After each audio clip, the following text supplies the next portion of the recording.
ಇಲ್ಲಂಗ ಸಂತೋಷ ಮಿದೆ ಅಲ್ಲೇ ಬೆಣ್ಣಾರ ಸಂತೋಷ ಮಿಗುತ್ತೆ ಅವ್ರ ಮದುವೆ ತಿಪ್ಪರು ಮದುವೆ ಹೋಗ್ಬೇಕಾದ್ರೆ ಕೂಡಿದ ಮತ್ತೆ ಅಲ್ಲಿ ಏನೋ ಪ್ಲಾನ್ ಮಾಡಿರುತ್ತೆ. ಏನ್ ಪ್ಲಾನ್ ಇಲ್ಲ, ಪ್ಲಾನ್ ಇಲ್ಲ. ನಮ್ಮ ಪಕ್ಷ ಸಂಘಟನೆ ಪ್ಲಾನ್ ಬೇರೆ ನಿಮ್ಗೆ ಅಧಿಕೃತವಾಗಿ 25 ನಾವು ನಿಶ್ಚಿತ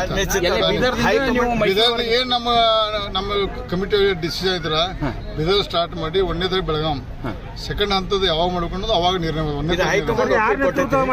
ಹೈಕಮಾಂಡ್ ನೋಡ್ರಿ ವಾಫ್ ಇದು ಬಿಜೆಪಿ ಪಕ್ಷ ಮುಂದಿದ್ದು ಸಹ ಎಲ್ಲ ಪಕ್ಷಾತೀತ ಇದು. ಬರೀ ಬಿಜೆಪಿ ಪಕ್ಷದ ಹೆಸರು ಮಾಡೋದು ನಾವು. ಆ ಬಿಜೆಪಿ ಪಕ್ಷ ಮಾತ್ರ ಅಲ್ಲ, ಇದರ ಭೂಮಿ ಒಪ್ಪದಲ್ಲಿ ಭೂಮಿ ಅಂತ ಮುಸಲ್ಮಾನರು ಅದಾರ, ಎಲ್ಲ ಜನಾಂಗದ ಅದ, ಬರೀ ಒಂದೇ ಸಮುದಾಯ ಸವಲ್ಲ. ಎಲ್ಲರಿಗೂ ನ್ಯಾಯ ಸಿಗಬೇಕಂತ ಅದು ಪೂರ್ವ ಕರಾಳ ಕಾನೂನು ರದ್ದಾಗಬೇಕು ಪೂರ್ವ ಹೋರಾಟ ಕೊನೆಯವರೆಗೆ. 50 ಕೋಟಿ ಎಲ್ಲ ನೋಡ್ರಿ ಸುಳ್ಳು ಅದು ಯಾಕೆ ನಮ್ಗೆ ಗೊತ್ತಿಲ್ಲ.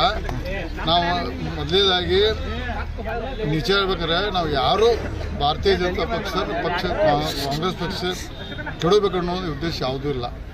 ಡೇ 1ದಿಂದ ಅವರು ಸಿದ್ದರಾಮಯ್ಯ ಯಾವ ಉದ್ದೇಶ ಹೇಳಿದಾರ, ಇವ್ರು ನಮ್ಮ ಯತ್ನಾವ್ರು ಯಾಕೆ ಉದ್ದೇಶ ನಮ್ಗೆ ಗೊತ್ತಿಲ್ಲ.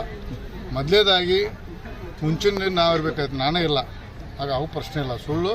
ಮತ್ತು ಒಂದು ಮಾತು ಹೇಳ್ತಾನೆ ಇವತ್ತು, ಒಂದು ತನ್ನ ಕಾಂಗ್ರೆಸ್ MLA ಗಳು ನನಗೆ ಕೇಳಿದಾರೆ, ನೀವು ಯಾಕೆ ಗಪ್ಪು ಕೂತಿ ಅಂತ ಅವ್ರಿಗೆ ಕೇಳಿದ್ರೆ ನಾನು ಬೇಡಪ್ಪ ಆರಾಮಲ್ಲಿ 130 ಕೋಟಿ ಚೆಂದಂಗೆ 5 ವರ್ಷ ಸರ್ಕಾರ ಮಾಡಿರಿ, ಒಂದು 5 ವರ್ಷ ವಿರೋಧ ಪಕ್ಷ ಇರುತ್ತೆ. ಅವತ್ತು ಡೇ 1 ಹೇಳಿದ್ದೀನಿ ನಾನು ತೀರ್ಥಯಾತ್ರೆಯಲ್ಲಿ ನಾವು ಯಾರೂ ಭಾರತೀಯ ಜನತಾ ಪಕ್ಷ ಸರ್ಕಾರ ಕೆಡುವಂಥ ದುರುದ್ದೇಶ ನಮಗಿಲ್ಲ. ಅಂತವ್ರು ಯಾರ್ದಾರ ಒಬ್ಬರು ಶಾಸಕರು ಹೆಸರು ಕಾಂಗ್ರೆಸ್ MLA ಯಾರು ನಾನಾ ತಿಳ್ಕೊಳ್ಳಿ. ಆದರೆ ಪದೇ ಪದೇ ವಿಜಯಿಸುತ್ತ ತಪ್ಪಾಗುತ್ತೆ.